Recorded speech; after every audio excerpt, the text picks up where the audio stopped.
Welcome to the Co-Pilot Show, where I interview Microsoft staff innovating with AI. I hope you will find this podcast educational and inspire you to do more with this great technology. Now, let's get on with the show.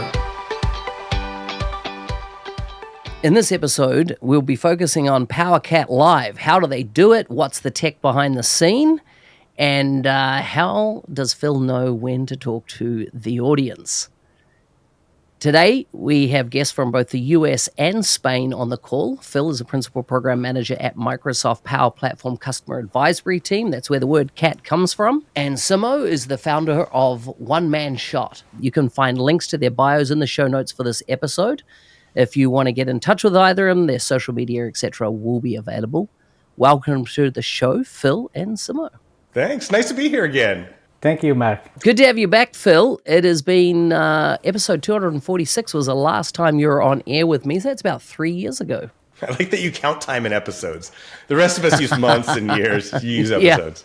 Yeah. Well, I'm at 600 and I'm in the 640s now. So it's been a wee while, 8 years of podcasting. Yeah. Wow. And now we're getting into video. Yeah, I was going to say podcast. Why can I see you so well if this is a podcast? So that's the thing. So if you're listening to this, you can go watch it over on YouTube on the NZ365 Guy channel, or you can stay listening here, or of course Spotify now has video, so you can watch it there on Spotify as well. So let's kick things off. Tell us, Phil, first of all, what was the thinking behind PowerCat Live? Yeah, PowerCat Live was the brainchild of Saurabh Pant, who's the top cat, we call him. He's the general manager that leads PowerCat. He was PowerCat number one. And basically the thinking was, PowerCat is doing all of this work with the top customers around the world. How do we get those learnings out broadly? And also we were having conversations with the program managers on what they were building right now. Wouldn't we like to let other people listen in those conversations? That was the idea. I like it. And of course, you got a lot of Microsoft stuff. You did a lot of episodes. Now, I looked today, and it looks like 9 months ago was the last published episode with James Omnack from you. Which is that the case? Yeah.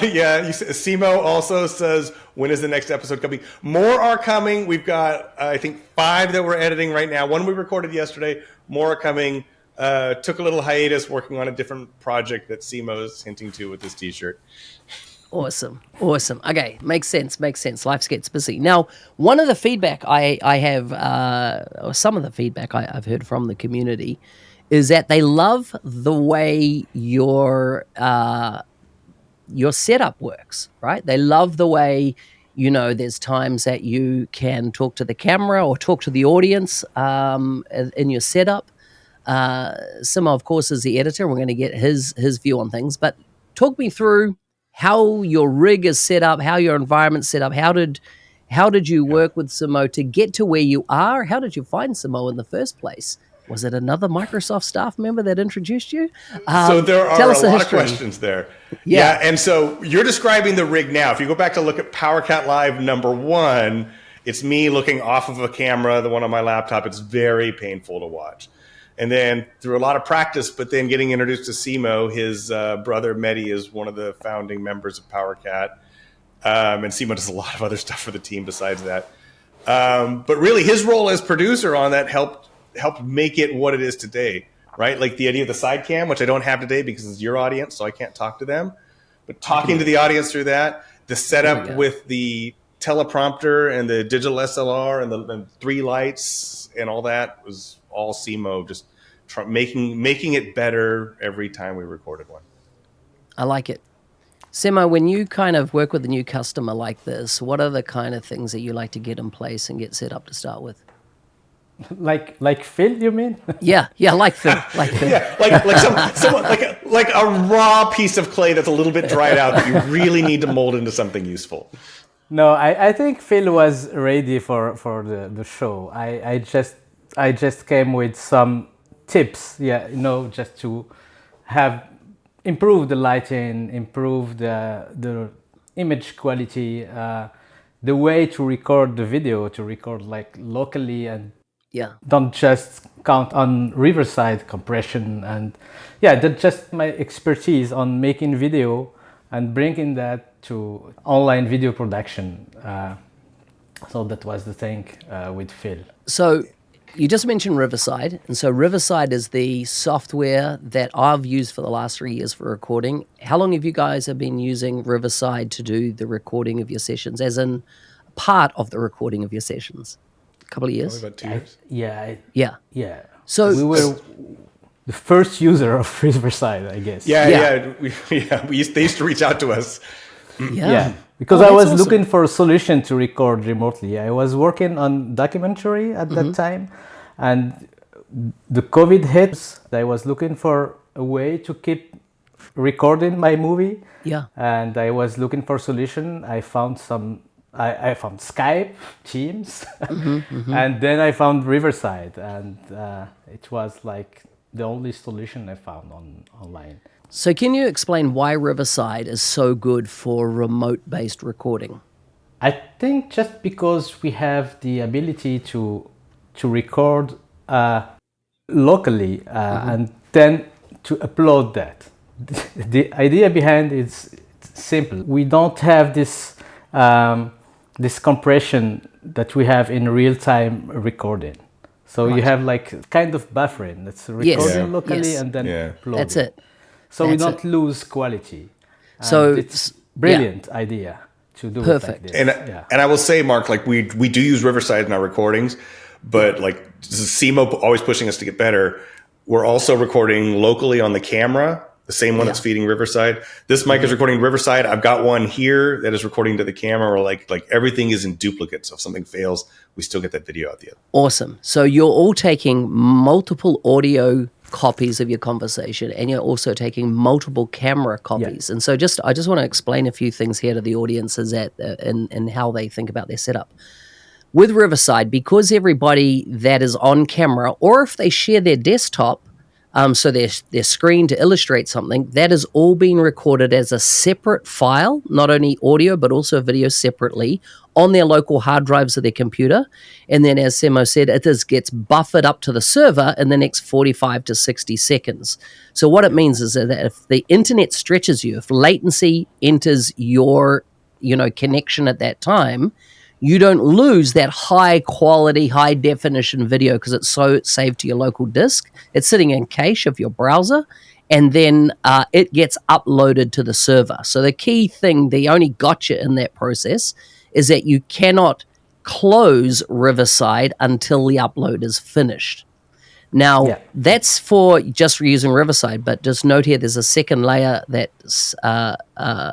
Phil and Simo have talked about here. They're recording direct to SD cards on their camera for the cameras that they have. And I take it, Simo, you just get those uploaded after the show, and then you can see what the recording looked like all together from what Riverside gave you, but you also have access to their high-quality footage.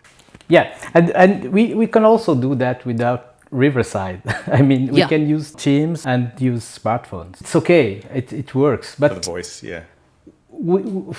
for both, I mean, also for video, we can just drive people how to correctly frame, to correctly light, and then record on their smartphone, and we can talk on Teams. But Riverside resolved this question, so we have one platform and everything inside. So I like it. We can keep using our devices and record locally, and we also have this nice platform to easy to use for our guests and for producing. Nice.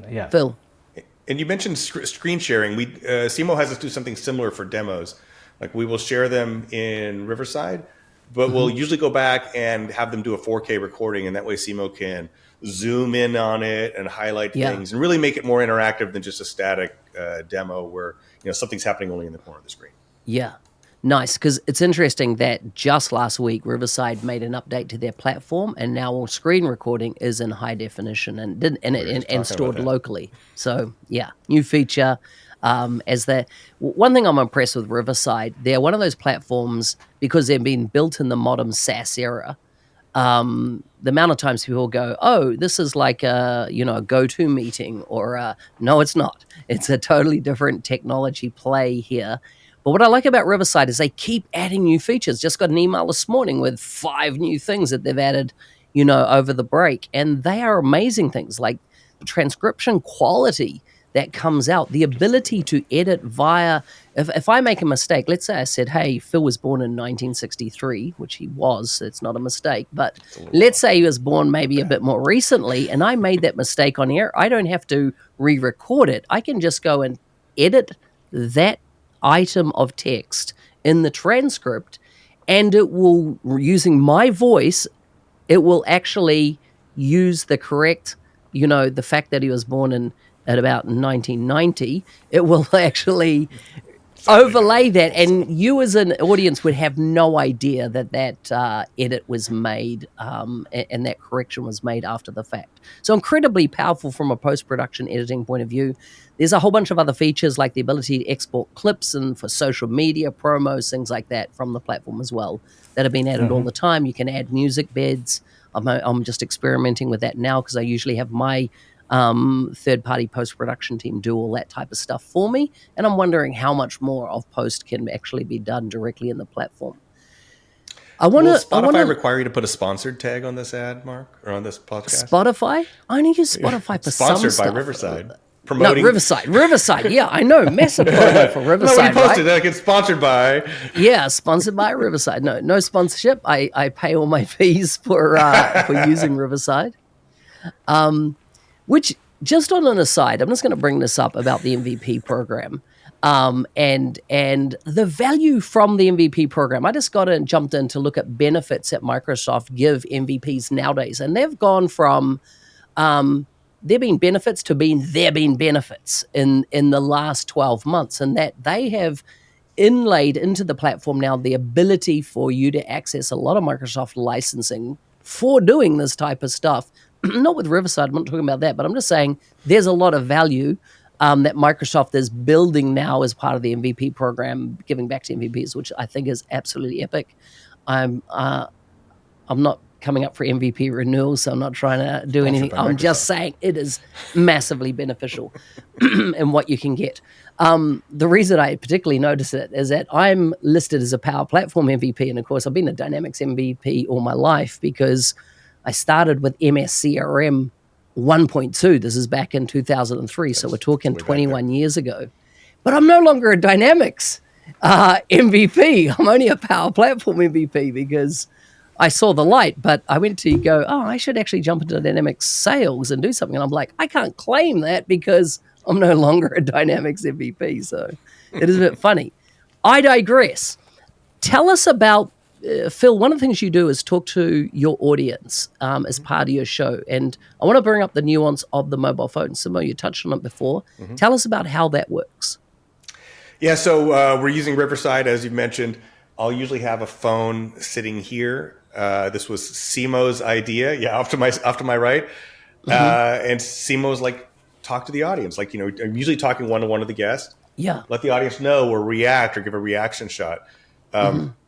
I think it's been very effective. I think it's a very unique thing. It was really difficult at first to remember that there's this camera over here and, thousands of people here that I should be talking to. And now it's very natural. And now I do it almost instinctively, even when it's not there, like it's not right now. I'm waving at it. Yeah. But yeah, that was just another example of Simo, like, let's try this. Let's push this a little bit more. And I think it also gives more editing flexibility too. So I think it's really a win-win. Yeah, sure. Yeah. Simo, what are your thoughts? We know when we have a show like this, we cannot just stay on one shot, one side by side for 8 minutes or 10 minutes. It can be boring. So editing needs more dynamic stuff. We need like to switch between angles, to add more graphics, just to keep the audience connected to the show. So that was one idea, to have this side cam and also to bring more graphics, more, I don't know what we need to have. So sometimes Phil asked me to add like a background with some visual effects. This is the thing, we need just to bring more content to the video. And we can see it in YouTube telemetry. YouTube gives you you know, all across the timeline, you can see where people are coming in, where they're rewinding to. And we see that when there's a frame change, or especially when there's some software on the screen, people will jump to that. And so one of our goals when we're designing the episode is to get the demo as early as possible. I tell people, like, if I ask you what your feature is and your answer is, let me just show it to you, that's the right answer, right? Because that gets people engaged right in that first 30 seconds, which are key. Yeah. And sometimes just reframing, like going from wide angle to close up and back to wide angle, helps to get more dynamic editing. So I like it. This is the thing. Or we put text on the screen, or I'll be like, hey, Simo, can you make Dataverse logos come out of Nathan Helgren's mouth? Yeah. Or can you make Clippy beside me, right? Like, I just keep trying to think of, like, what is something weirder that I could ask Simo to do to see if I can break him? And I haven't done it yet. I like it. I also noticed in some of the comments on YouTube about your videos is that people are just here for the sound effects. That's also Simo. Yeah. I'm like, hey, you making it squeak right there. I really like that. Yeah. Keyboard or mouse clicking. Yeah. And I like to add this kind of sound effects. It helps also to bring... It does help. Totally. Right? Yeah. You know, I remember years ago when I started off as a Microsoft certified trainer, MCT, back in the day, and my mentor at the time said, listen, you got to understand, we are here to educate people, teach them new technologies, but you've got to understand there's an element of entertainment to this as well. And he called it infotainment, right? We are providing information, but we need to do it in a palatable format, not a boring, you know, mundane, you know, type of experience. And I see it more these days with video. So we talked about the hardware. Is there anything else you want to cover on your the hardware, lighting, anything else before we look at how you think about the storytelling of a particular episode? Camera. Oh, is that what that's? I don't even know. Simo taught me how to coordinate, how to configure this camera, and I don't touch it. So without these lights, it looks like I'm sitting in a dark room, and that is the rest of my week. Nice. Actually, why don't we just cover what's your lighting hardware, Phil? Oh, I've got these. Elgato? Yeah, they're Elgato key lights here. And then I've got some cheesy Amazon light for the side. And then I've got for your side, Phil. Some bulbs over the top. Yeah, exactly. Yeah. Nice. And nice. I think you have this GH4 camera. GH4 real lens. Yeah. Yep. And then is it a prime lens? Is it a prime lens? Yeah. It's 14 millimeter with wide aperture. Yeah. With no distortion, so we don't have this like distorted. It's close to Phil. It's not too far from you. The camera is not too far. You don't need like 10 meters. So I take it the lens is probably more expensive than the camera. The lens was amazingly expensive. I don't know camera gear, and I was like, "What, Simo? The lens is." Yeah, but usually the lenses are more expensive than the camera. Yeah, totally. Yeah. So what's the brand of hardware for the camera? Is it a Sony? GH4, is it Panasonic? Is that Panasonic? Okay. Yeah. Yeah. The only problem we have with Panasonic is there is no autofocus. So you need to go on Sony brand or something more expensive as well. Yeah. I've used Sony until with Sony until I've got rid of it recently and gone everything Elgato. Even my teleprompter, which I'm looking through, I'm using the HD Elgato camera, which I've just found it just works. I got overheating issues quite a few times with Sony, and Sony has a reputation overheating, particularly if you can do 4K or, you know. Yeah. And the thing with the prime lens, it's that we can get this real depth of field. Yeah. And not this fake one that we recreate in post-production. Exactly. And I like this. I like to... Some nice bokeh. It helps to focus on feel. And not to see everything in the background. That can be disturbing, You mentioned the teleprompter. I think the teleprompter is actually a good hack. They're not that expensive, and it is an important piece of equipment, right? But having that camera right there, and then I've got a screen here that's showing us or words I want to say or whatever, it's a hack. It makes you look like you know your stuff. Oh, totally, right? Totally. I tell you what, when I was last at MVP Summit, right, March last year, I had delivered to me the Elgato teleprompter because it wasn't available anywhere in the world. It only just been released. And I had another MVP who's based in Seattle pick it up, give it, as an bought it, had it sent to his home so he could bring it to me. I didn't want to miss it. And I tell you, this Elgato teleprompter is an absolute game changer, not just for this type of scenario here, but for Teams meetings. Yes. Because in a Teams meeting, when you're communicating with someone, right, most people in Teams meeting are like, look, like I've got a screen up here, so they're looking here because all their audience here, or I've got a wraparound screen here, or they're looking over here. And there's a disconnect that's happening. And I was, and it was highlighted to me earlier this week. I was on a internal meeting call.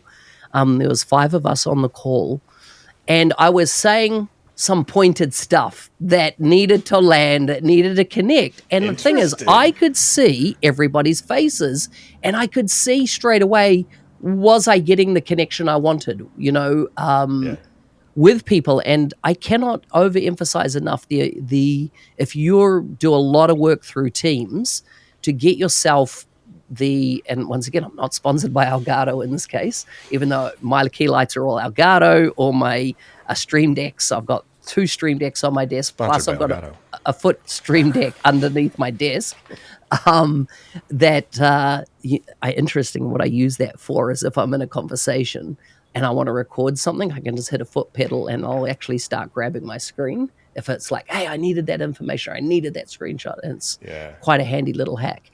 But the Elgato camera, the high definition, the most expensive camera, and the teleprompter are absolutely amazing pieces of kit to have if you're in tech and you're doing a lot of conference calls. I highly recommend it.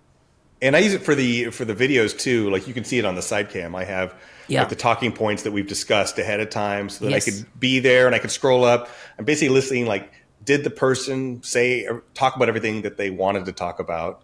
Nice. Or do I need to ask them a question to get them back around? Right. I'm just kind of keeping a mental checklist while they're going. I like it because it's easy to get going like this and you forget.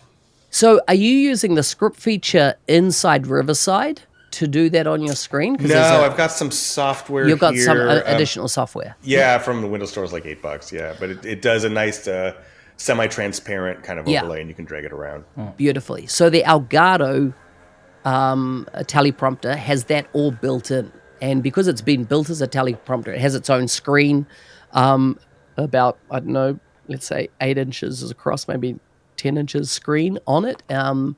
It does all that reverse screen, all the pop round, and I can quickly edit up my script here and it will instantly appear. I can control the scroll speeds, all that type of stuff. It's just part of the Elgato That sounds Elgato great. system. Yeah, I had to buy a reversing monitor and they're not easy to find. No, they are very difficult. In fact, I even at one point reached out to the Microsoft team on Windows saying, hey, could you provide a monitor function that would allows me to flip for teleprompter? Yeah. Nobody has it. Nobody has that type of, it's a more modern request, I suppose. But anyhow, this tech works. Phil, what are your thoughts? How do you scribble out an episode? How do you make sure you've got good storytelling, length of episode? And I'm going to just give you a bunch of questions and just let you riff on your thought process around it. But how do you think about, hey, here's the topic. This is how we're going to break it down. These are the talking points we want to land. If you bring somebody on like a James Olnick or, Charles Lamanna or Ryan or any of these type of folks, they're obviously not across necessarily fully where you want to go. And how do you bring your guest in on that journey with you? Yeah, you're right. There's kind of 2 different types of episodes. There's the feature focused ones, and then there's the kind of the Charles, Ryan, James, exec ones. For the feature focused ones, we start with the arc that is, what is the feature? Why is it better than what was before? How are customers using it? And call to action, right? That's kind of our basic arc. But we then we pull that apart and expand on it based upon the state of the feature, right? How preview it is. Do we have licensing terms defined yet, or is it just really out there in preview for free? Yeah. And really, what the presenter, what the PM wants to show. My job really is just to take a PM who's used to having an audience of half an hour with a customer to describe this feature, to be the audience, right? Say, okay, well, what would someone else want to know who isn't fully invested 80 hours a week building this thing, right?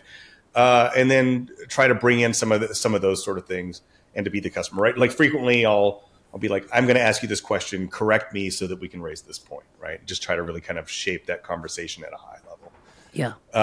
And then the exec ones, of course, are much more structured. Anything, especially dealing with AI right now or anything like that, right? We have, parameters we want to work within. Totally. And of course, like talking with Charles or Ryan, they give these talks every day. Yeah. And so part of that is just what we talked about earlier is like, we hear these all every day at Microsoft, but how do we get it out to more people? How do we just get some of those nuggets out to everyone? And so a lot of that message is already established from what they tell people. How much does relationship come into play? And I say this because, you had James on, and I've had him on my show a few times, and there was a bit of banter up front about looking good, his hair and stuff like that.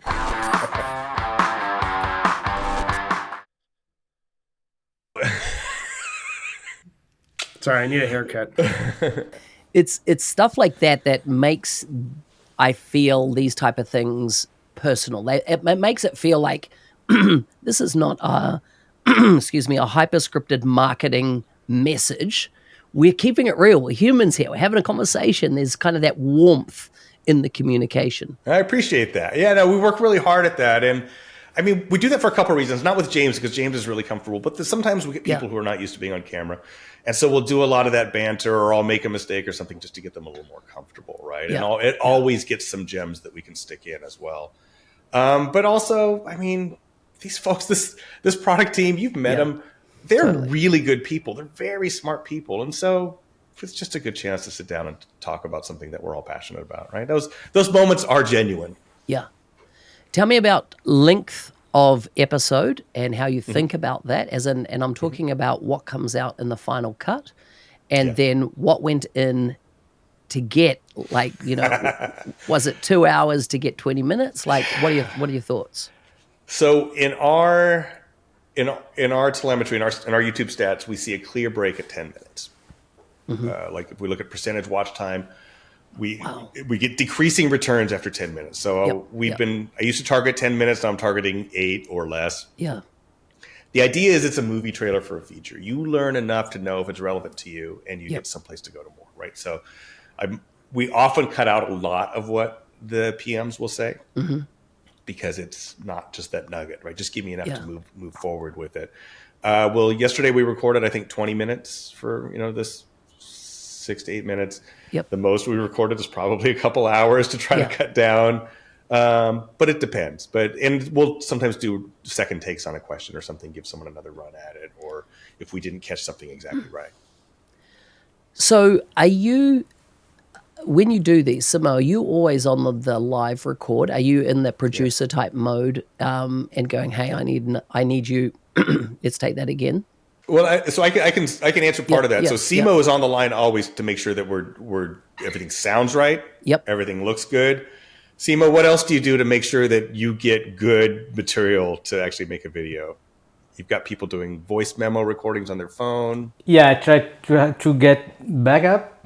Okay. Always looking for backup for audio, mainly for audio, because we can have bad video quality, but if we have a good audio, we can keep the audience connected.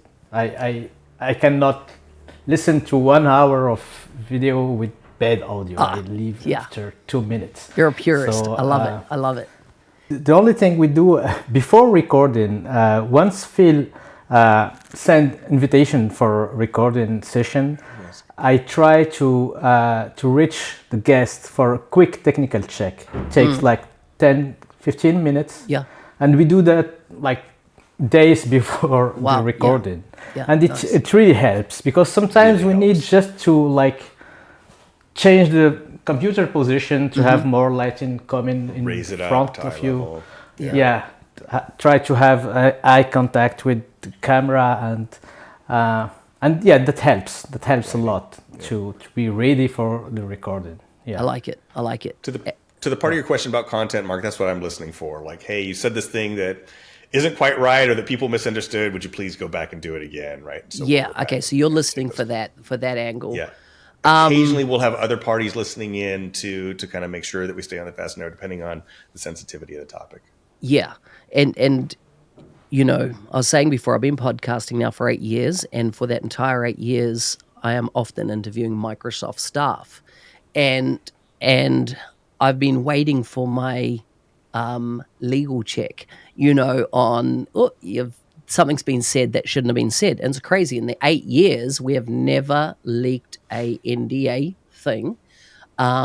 or otherwise. I've only once had a Microsoft staff, as in, so what used to happen, James Phillips and Charles Lamanna as well, when I've had him on the show, is said, we will record something that is under NDA, but on the agreement doesn't get published to a certain date till it's publicly we'll announced, often embargo right? things, yeah. And I've had only one scenario in that 8 years where a product feature that we discussed on the show before going live got axed. And so that was the only time I've had to go back and let's take that out because means preview. That won't exist. I mean, it wasn't even a public in preview at all. Like it was a feature that just never ever made the cutting table. So I never got past it. And so carry on. I was going to say, I will say that we also will do things that get embargoed for an event or something like that. We did a video with Clay on Copilot. That was embargoed for a certain release day. We did that in under 48 hours, recording and editing. Yeah. And I was at an event during the day, so it was at night for me, and it was the middle of the night for Simo. It was crazy. A little bit of a slog, but we made the deadline. Yeah. And so that's a crazy thing. Even as we're in this world of AI now, Microsoft have whole groups of teams always monitoring, like, I suppose it's even harder to release features because they've got to go before the council, before the board for, is this going to be approved to release? Is it, is there risk profiling, et cetera, with it? Does that mean that a lot of stuff more recently is not making the cut at all because you're like, that's not going to happen? Not from what I've seen, and I wouldn't have full visibility into that, but like there is a really rigid responsible AI process, which would actually be a great topic for an episode. And I think we did a video that we covered some of the responsible AI as well. But like every feature goes through that. And so by the time they're getting close to where they're becoming a real feature, they have gone through that process. Yeah. And for, transparency and bias and hallucinations and all that sort of stuff. I like it. One of the things I was going to say before, Simo, you talk about backup on audio. Based on the court case that was settled last week with Apple, apparently you can just contact Apple for their recording everything all the time on your iPhone. Which came as quite a shock to me, right? Because it's kind of like I've always trusted Microsoft and Apple, as in to look after one's data. Now, Microsoft is the only one I trust. They're the only one that I haven't seen drop the ball and sell to advertisers. They really record what's going on. Everything. Yeah, everything they've been recording. Seems like it could have been so much easier. Yeah. They've just settled a $96 million court case on it. Because it's come out but they didn't, and they've been selling it to advertisers, which is my biggest rub. If they were just using it for telemetry, explains so much. How many times did I blame Facebook for advertising to me about something we discussed, and it probably wasn't Facebook. It probably was, but it probably wasn't. It was Siri listening or the mic listening, and then handing it off to the advertisers that are going to pay for. Hey, I was just talking about going to Malaga or something like that, and then posting me an ad on that topic. So interesting. But another of all people I wouldn't expect to be afraid of being recorded, Mark. Here's the thing, kind of right? taking stride. I've been saying this a lot lately. In the Western world, we have this unfounded concept of privacy, that we think we have privacy.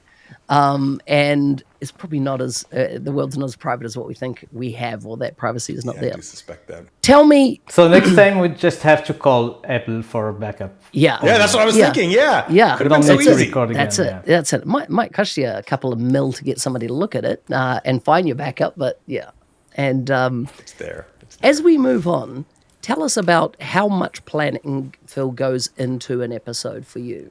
Is it just a quick, you note down some thoughts in OneNote or Loop these days, and to get your ideas together? I do a 30-minute prep call, except for the execs. The execs are a little different. Yep. Like Charles and Ryan and all that. But we do a 30-minute prep call. Mm-hmm. Go over that arc we talked about earlier. What does it do? Has it different than before? Talk about what do you want to see on screen? Mm-hmm. What do you want the call to action to be? What are the things we should talk about? What are the things we can't talk about? Yep. To a public and non-NDA audience. Yes. Right? Like given the scope, because we have to kind of reset people. And then we just kind of script out the questions, and I take bullets on what I expect them to say. That's what I put in the teleprompter. Yeah. But 30 minutes, then we go off of that, and we kind of riff within a structure. Yeah. On the recording. So they're just bullet points. You don't have full word-for-word teleprompter No. In fact, every now and then someone will type all that in, and I say, please take it out, because you could tell, you talk to them, and then you ask them a question, they're like, sure. And they come over here and they start reading, right? Yeah. We've even had some time where we have people go through the demo and they turn into a demo robot. Yeah. And then I'll just say, just now describe your demo to me. That's the version we kept, and then we just intercut the demo, right? Yeah, It's just completely different. Nice. So important, switching context in that scenario. Okay, so you've got your script together, you got your camera, hardware, etc. set up. What happens from a post-production process? What is that for you? How does that work? How soon, Simo, do you turn it around? What's your workflow? I suppose Simo's waiting on me. Yeah. Can I share my screen with you and show you go for it. Share your screen. Case of editing, so you can. And you're using DaVinci Resolve, right? You're using DaVinci Resolve, is that right, for this piece?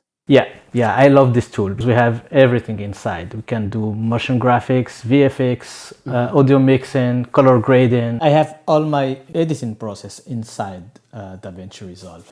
I've created the intro, all the motion graphics that's you epic. see on our videos. So you do all that intro and outros, you're doing them all in DaVinci? Yeah. Excellent. For example, just this lower third animation we did for the first version of the video, we can go here on Fusion. It's another tab here, or we can go inside from here. And here you have another application, like another software for VFX and for motion graphics. Yeah. So I can start animate here and tweak this and change the name and do everything. And then back to my timeline. So I don't have to. When I was working on VFX years ago, we had to edit on software, then export everything to another one to add motion graphics, and then back to the editing, then go to another software for color grading. So with DaVinci, we have everything inside. I love it. And we keep focusing on our timeline. And I have also my own presets. So, for example, I need this zoom effect. I have created this one. So I have just to move it where I want. So I can customize everything. Yeah. And I have all this preset customized for PowerCat Live. Okay, so I have this folder structure on my hard drive. So when I get files, I get my footage here from Phil, from GH4. It's what Phil records internally. And here I have my Riverside tracks. So I have this side camera and the front camera. So first I start by creating a track for Phil and a track for the guest. I just need to check if everything is synced and to sync the files coming from the camera. So I create this track for Phil and then one track for the guest. I sync the audio and everything. And then I have to create a side-by-side track. Let me go back to the track with Phil and Clay. When I get this track from Riverside, I start color grading. It was before and after. Nice. So I try to bring the skin tones to have like a darker background. And the same for the guest, before and after. So I try to match the two sides. So once I have all these tracks, I create a multicam timeline with all the sides I need. I have field tracks here, I have guest tracks side by side, the phone track, and the screen share track. And let me create a new timeline. I can just bring my multicam track here. So I have everything inside. Everything's in sync. I can go side by side here and see the multicam. So then I start editing, just cutting here, choosing I have this thing from Blackmagic. Oh, yes. To switch between camera. Yes. Is that just running on an iPad? Yeah. So then I have to switch between angles. Nice. I have just this week Copilot in Power Apps. to make the video more dynamic. And I have this screen share here. I can see the screen share and bring this when I need it. Yeah, superb. Okay. Superb. So once I have the edit, I share that rough cut with Phil. Yes. So he can give me some feedback, and he just add markers to tell me like to add the screen. Brilliant. Yep. To highlight something. Okay, so he'll put a marker and say, can you put a screenshot in here, or can you put something in Yeah, here? exactly. Okay. So love we communicate like this. I send him the video. We have this Blackmagic cloud where Yes. we can share project, Yes. and he start marking the video. and So adding just to elements. clarify for the audience here, so that tool allows you to send the video up to the point you've got it. He can then click on any frame in that video, add a comment. You can then see that back in DaVinci and be able to work on my timeline. Yeah. Beautiful. Yeah. That is epic. Okay, that's very Makes cool. the work really faster.